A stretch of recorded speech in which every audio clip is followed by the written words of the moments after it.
नमस्कार, आप हैं IBN 7 के साथ। शुरुआत करते हैं ताबड़तोड़ खबरों का सिलसिला सुपरफास्ट न्यूज में। जम्मू के उधमपुर में बसंतगढ़ गांव के पास बनी पुलिस पोस्ट पर आतंकी हमला हुआ है। जानकारी के मुताबिक 5 से 6 आतंकियों ने पुलिस पोस्ट पर अचानक धावा बोल दिया और गोलियां बरसाने लगे। इस हमले में 2 पुलिसकर्मियों के जख्मी होने की खबर है। ताजा जानकारी मिलने तक दोनों पक्षों में गोलीबारी जारी थी। बुधवार को इसी इलाके में पाकिस्तान से आए 2 आतंकियों ने BSF जवानों से भरी बस पर हमला किया था, जिसमें 2 जवान शहीद हो गए थे, जबकि एक आतंकी ढेर हो गया। नवेद नाम के दूसरे आतंकी को गाँव वालों ने दबोच लिया था। गुरुवार को पुलवामा में आतंकियों के साथ मुठभेड़ में सुरक्षा बलों ने लश्कर के 3 आतंकियों को मार गिराया। सुरक्षा बलों ने घटनास्थल से 3 AK-47 राइफल और भारी मात्रा में गोली बारूद बरामद किए। मारे गए एक आतंकी की शनाख्त तालिब के तौर पर की गई है। 2 आतंकियों की लाशें अभी भी एक रिहायशी घर के मलबे के नीचे दबी हैं। अंधेरा होने के चलते सर्च ऑपरेशन रोक दिया गया। मलबे में दबे 2 आतंकियों में से एक को पाकिस्तानी बताया जा रहा है। जम्मू के उधमपुर में जिंदा पकड़ा गया आतंकवादी नवेद पाकिस्तान का है। उसके पिता पाकिस्तान के हैं और उन्होंने अंग्रेजी अखबार हिंदुस्तान टाइम्स को फोन पर कहा है कि हाँ, मैं ही हूँ नवेद का अभागा बाप। लश्कर वाले और फौज वाले हमारे पीछे पड़े हैं, वो हमें मार देंगे। इस शख्स ने अपना नाम मोहम्मद याकूब बताया है। पाकिस्तान नवेद के पाकिस्तानी होने के भारतीय दावे से लगातार इनकार कर रहा है।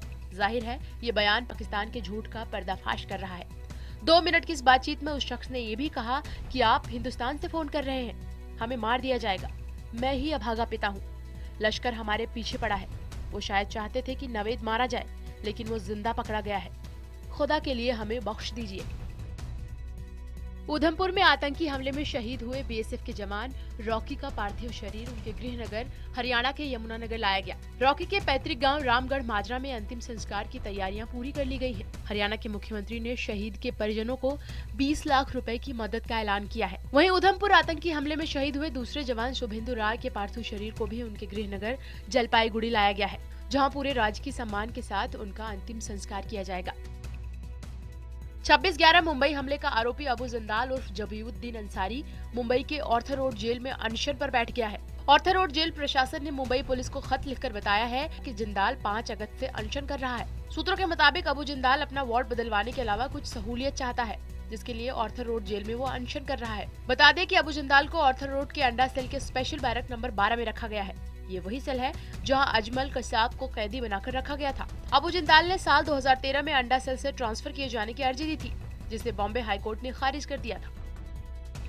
सूत्रों के मुताबिक 1993 के मुंबई बम धमाकों के आरोपी याकूब वली मोहम्मद उर्फ याकूब येड़ा की मौत हो गई है। बताया जा रहा है कि याकूब येड़ा की मौत कराची में हार्ट अटैक से हुई है। याकूब येड़ा टाइगर मेमन का भी करीबी था।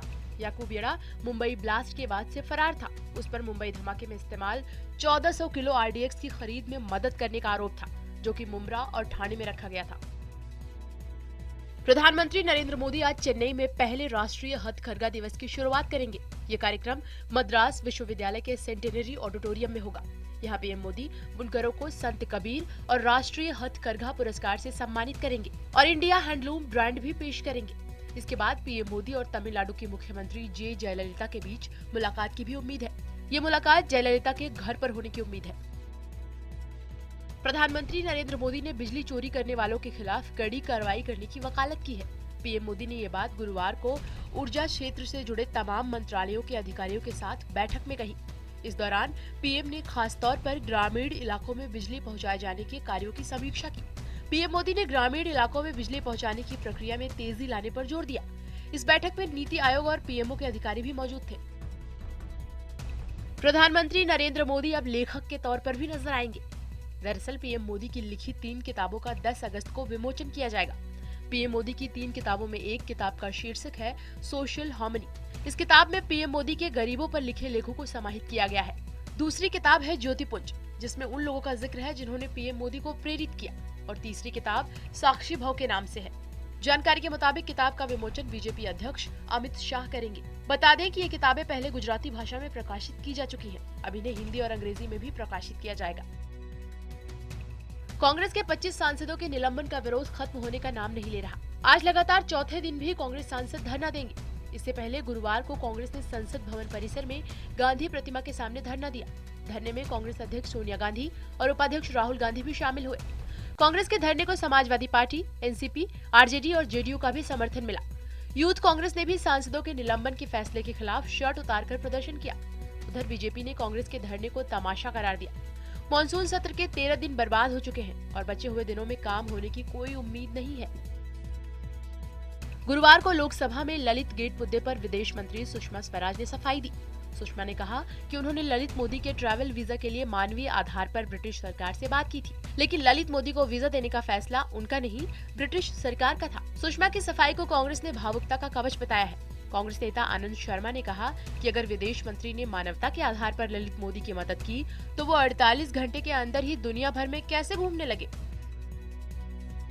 बीजेपी सांसद शत्रुघ्न सिन्हा अपनी गतिविधियों से लगातार पार्टी का सिरदर्द बढ़ा रहे हैं। अभी नीतीश कुमार से मुलाकात पर विवाद थमा भी नहीं था कि उन्होंने केंद्र के खिलाफ मोर्चा खोले बैठे दिल्ली के मुख्यमंत्री अरविंद केजरीवाल से मुलाकात की। मुलाकात के बाद उन्होंने कहा कि केजरीवाल उन्हें सीएम के तौर पर पसंद है और वो अच्छा काम कर रहे हैं। शत्रुघ्न ने कहा कि वो FTII के मुद्दे पर केजरीवाल से मिलने आए थे। हालांकि बीजेपी के शत्रुओं से शत्रुघ्न का ये लगाव जरूर फिर से सवालों के घेरे में आएगा। दिल्ली में एंटी करप्शन ब्यूरो यानी ACB पर दिल्ली सरकार और LG के बीच फिर जंग शुरू हो सकती है। दिल्ली सरकार के विजिलेंस विभाग ने ACB के 7 अधिकारियों को आदेश जारी करते हुए कहा है कि ACB में उनकी जरूरत नहीं है, लिहाजा वो अपने पेरेंट काडर यानी दिल्ली पुलिस में वापस चले जाएं। बता दें कि दिल्ली सरकार के ही अनुरोध पर उनकी तैनाती की गई थी, लेकिन मुकेश मीना को ACB प्रमुख बनाए जाने के बाद मामला बिगड़ गया। दिल्ली में प्याज की बढ़ती कीमतों के बीच सरकारी संस्था नेफेड ने केजरीवाल सरकार पर लापरवाही बरतने का आरोप लगाया है। नेफेड और केंद्रीय कृषि मंत्रालय ने कहा है कि उन्होंने दिल्ली सरकार को अप्रैल-मई महीने के बीच 3 चिट्ठियां लिखकर 19 रुपए प्रति किलो की दर से प्याज खरीदने का प्रस्ताव दिया था, लेकिन सरकार ने ऐसा नहीं किया, इसीलिए प्याज आज इतना महंगा बिक रहा है। वहीं आरोप नकारते हुए दिल्ली सरकार ने कहा कि नेफेड 19 रुपए प्रति किलो प्याज दे तो वो आज भी खरीद ले। दिल्ली कैंट से आम आदमी पार्टी विधायक कमांडर सुरेंद्र सिंह की तलाश में दिल्ली पुलिस ने छापेमारी की। दरअसल गुरुवार को NDMC कर्मचारी की पिटाई मामले में पूछताछ के लिए दिल्ली पुलिस ने सुरेंद्र सिंह को बुलाया था, लेकिन वो नहीं पहुंचे। इससे पहले FIR दर्ज होने के 2 दिन बाद सुरेंद्र सिंह मीडिया के सामने आए और अपने बचाव में पार्टी के आधा दर्जन नेताओं और गवाह के तौर पर उस लड़के को पेश किया जिसने NDMC कर्मचारी पर वसूली करने का आरोप लगाया है। यूपी के सीएम अखिलेश यादव ने मुलायम सिंह की डांट पर सफाई दी है। एक कार्यक्रम में अखिलेश ने कहा कि मीडिया में आजकल पिता पुत्र का झगड़ा काफी दिखाया जा रहा है। हमने कोई पैकेज नहीं दिया, फिर भी ये झगड़ा दिखाया जा रहा है। किस पिता पुत्र में झगड़ा नहीं होता? कहाँ पिता पुत्र को नहीं डांटता है? हमारे इतने सारे कामों में से मीडिया को सिर्फ पिता पुत्र का झगड़ा ही दिखाई देता है। खुद को देवी का अवतार बताने वाली राधे माँ की मुश्किलें कम होने का नाम नहीं ले रही। मुंबई के बोरीवली पुलिस थाने में राधे माँ के खिलाफ अश्लीलता फैलाने, ठगी करने के मामले में एक लिखित शिकायत दी गई है। वहीं गिरफ्तारी के डर से राधे माँ हर रोज अपने ठिकाने बदल रही है। राधे माँ देश छोड़कर भागने के फिराक में भी है। राधे माँ भारत छोड़कर भागने में कामयाब न हो, इसलिए पुलिस हर संभव कोशिश कर रही है। राधे माँ के खिलाफ लुकआउट नोटिस पुलिस जारी करने वाली है। राधे माँ को आखिरी बार मुंबई में देखा गया था।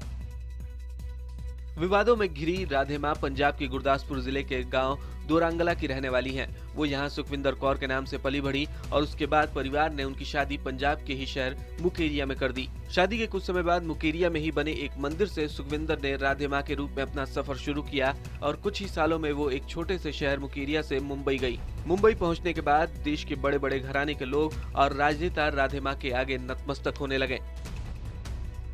मध्य प्रदेश के विदिशा में एक परिवार के 4 लोगों ने दबंगों की दहशत के चलते आत्महत्या कर ली। इलाके के दबंग लोग परिवार को लगातार धमका रहे थे, लेकिन पुलिस से कोई मदद न मिलने पर उन्होंने फांसी पर लटकने का खौफनाक कदम उठा लिया। दरअसल महाराजगिरी जिस मंदिर में पूजा पाठ करते थे, उस मंदिर की जमीन पर कुछ दबंगों ने कब्जा कर दुकानें बना रखी थी, जिनको प्रशासन से शिकायत कर हटाया गया था। इस बात को लेकर महाराजगिरी और दबंग परिवार के बीच झगड़ा चल रहा था। परिवार के मुखिया ने अपने सफेद पजामे पर सुसाइड नोट लिखा, जिसमें उन्होंने प्रताड़ित करने वालों के नाम लिखे। पुलिस ने 3 आरोपियों के खिलाफ हत्या के लिए उकसाने का मामला दर्ज कर लिया है। 2 आरोपी गिरफ्तार हो गए हैं, जबकि एक की तलाश जारी है। पाकिस्तानी गायक राहत फतेह अली खान से प्रवर्तन निदेशालय ने गुरुवार को दिल्ली में 10 घंटे तक पूछताछ की। विदेशी मुद्रा उल्लंघन मामले में उन्होंने प्रवर्तन निदेशालय के सामने अपना बयान दर्ज कराया। पूछताछ के बाद ईडी के अधिकारियों ने उनके जवाब को संतोषजनक बताया। ईडी ने पिछले साल राहत फतेह अली खान को व्यक्तिगत पेशी और पूछताछ के लिए समन जारी किया था और आखिरकार वे गुरुवार को ईडी के सामने हाजिर हुए।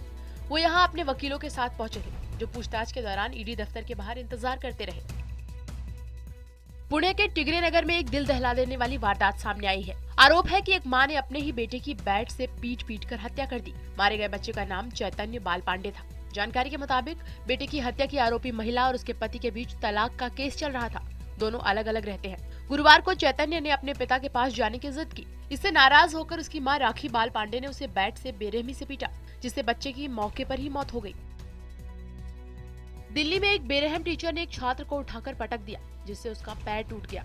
सर्वोदय स्कूल की तीसरी क्लास में पढ़ने वाले 8 साल के मासूम का आरोप है कि टीचर अभिषेक बच्चों से पैर दबाते और सिर की मालिश करवाते थे। जब दीपक ने ऐसा करने से मना किया तो नाराज टीचर ने उसे उठाकर जमीन पर पटक दिया, जिससे उसके पैर की हड्डी टूट गई। पुलिस मामला दर्ज कर जांच में जुट गई है। फरीदाबाद के एक नामी स्कूल की बस ने उसी स्कूल में पढ़ने वाले 5वीं क्लास के छात्र को कुचल दिया, जिससे उसकी मौके पर ही मौत हो गई। छुट्टी के बाद स्कूल बस बच्चे को छोड़ने उसके घर के पास पहुंची। बच्चे को लेकर नौकर घर की ओर चल पड़ा। आरोप है कि इसके बाद अचानक बस ने पीछे से छात्र को टक्कर मार दी, जिससे बच्चा गाड़ी के नीचे आ गया और मौके पर ही उसकी मौत हो गई। पुलिस ने नौकर के बयान पर आरोपी बस ड्राइवर के खिलाफ मामला दर्ज कर लिया है और अब जांच की बात कह रही है। गुजरात में पटेल समुदाय के लोगों ने आरक्षण के लिए आंदोलन शुरू कर दिया है। राज्य के मुख्यमंत्री खुद एक पटेल हैं और पटेल समुदाय ने ही आरक्षण को लेकर बगावत छेड़ दी है।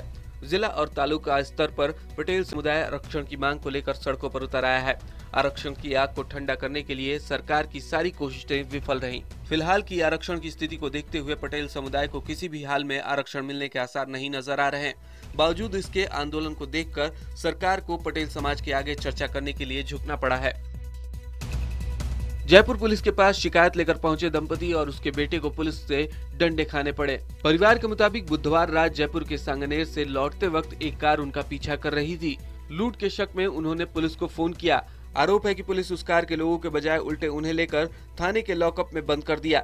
जब वजह पूछी तो बेरहमी से पिटाई शुरू कर दी। नाबालिग बेटे ने पिता को बचाने की कोशिश की तो उसे भी पीटा। पिता का आरोप है कि बेटे को लॉकअप में बंद करने की वजह से वो परीक्षा नहीं दे पाया। रोजाना भ्रष्टाचार के एक से बढ़कर एक मामले सामने आने के बाद भले ही ईमानदारी की बातें किताबी लगती हों, लेकिन जयपुर के एक रिक्शा चालक ने ईमानदारी की मिसाल पेश की है। मुफलिसी में जीने वाले रिक्शा चालक हामिद कुरैशी को सड़क पर 1 लाख रुपए मिले थे, लेकिन उन्होंने ये रुपए अपने पास रखने के बजाय पुलिस को सौंप दिए। हामिद अपनी पत्नी के साथ पुलिस कमिश्नर के दफ्तर गए और पूरे 1 लाख रुपए पुलिस को सुपुर्द किए। हामिद की ये ईमानदारी देखकर खुद कमिश्नर भी हैरान रह गए।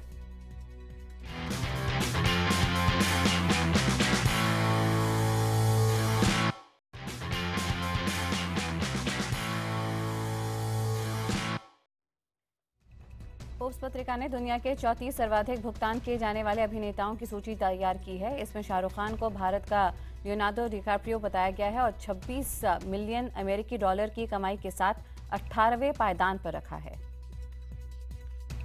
रणबीर कपूर की तबीयत ठीक नहीं है। ऐसे में कटरीना काम से 1 हफ्ते का ब्रेक लेकर उनका पूरा ख्याल रख रही हैं। दरअसल फिल्म तमाशा में एक सीन शूट करने के लिए रणबीर को चेहरे पर लाल पेंट लगाना जरूरी था, लेकिन पेंट से उन्हें इन्फेक्शन हो गया। टाइगर श्रॉफ ने बागी फिल्म के एक गाने के लिए इतना अभ्यास किया है कि उनका वजन भी कम हो गया है। टाइगर का कहना है कि उन्होंने अब तक जितने भी डांस किए हैं उनमें ये सबसे मुश्किल था। खबर है कि फिल्म बंगिस्तान को पाकिस्तान और यूनाइटेड अरब अमीरात में बैन कर दिया गया है। आतंकवाद पर बनी इस फिल्म में रितेश देशमुख और पुलकित सम्राट के साथ साथ जैकलीन फर्नांडिस भी हैं। श्रीलंका प्रेसिडेंट के खिलाफ अभ्यास मैच में पहले दिन के स्कोर्स के चलते अजिंक्य रहाणे के नाबाद 109 रनों की मदद से भारत ने 6 विकेट खोकर 314 रन बनाए। वहीं रोहित शर्मा और कप्तान विराट कोहली पहली पारी में फ्लॉप रहे। रोहित 7 और कोहली 8 रन बनाकर आउट हुए। स्पॉट फिक्सिंग को लेकर आईपीएल से टर्मिनेट हुए राजस्थान और चेन्नई की टीमों के मुद्दे पर गुरुवार को आईपीएल गवर्निंग काउंसिल की बैठक हुई। बैठक में क्या फैसला हुआ अभी तक इसकी जानकारी नहीं मिली है। वहीं सुप्रीम कोर्ट में आज आईपीएल स्पॉट फिक्सिंग से जुड़े एक मामले की सुनवाई होगी। इसमें तय किया जाना है कि मुकुल मुद्गिल कमेटी की रिपोर्ट आरएम लोधा कमेटी को सौंपी जाए या नहीं। पाकिस्तानी टीम के बल्लेबाज यूनिस खान अपनी सफलता के पीछे राहुल द्रविड़ का हाथ बताते हैं। यूनिस के मुताबिक शुरुआती दौर में द्रविड़ की सलाह के बाद वो अपने बल्लेबाजों में बदलाव कर रहे थे, जिसका फायदा उनको मिला। भूमध्य सागर में हुए जहाज हादसे में बचाए गए लोगों का नया वीडियो जारी हुआ है। लीबिया से इटली जा रहे यात्री जहाज के भूमध्य सागर में डूबने से बुधवार को 25 लोगों की मौत हो गई, जबकि 376 लोगों को बचा लिया गया। इस जहाज में 600 लोग सवार थे। यमन में सरकार पक्ष की शक्तियों ने यहाँ पे अल अनद एयरबेस को फिर से अपने कब्जे में ले लिया है। अल अनद एयरबेस हूती विद्रोहियों के दक्षिण यमन के महत्वपूर्ण रणनीतिक जगहों में से एक था। सरकार पक्ष की शक्तियों को यमन के दक्षिण के इलाकों को वापस हासिल करने में हाल के दिनों में काफी बड़ी कामयाबी माना जा रहा है। नासा ने एक एनिमेशन वीडियो जारी किया है जिसमें चंद्रमा की सैटेलाइट से ली गई तस्वीरें दिखाई जा रही हैं। नासा का कहना है कि तस्वीरों से पता चलता है कि चंद्रमा सूर्य की रोशनी से प्रकाशित रहता है। ये तस्वीरें 16 जुलाई की हैं।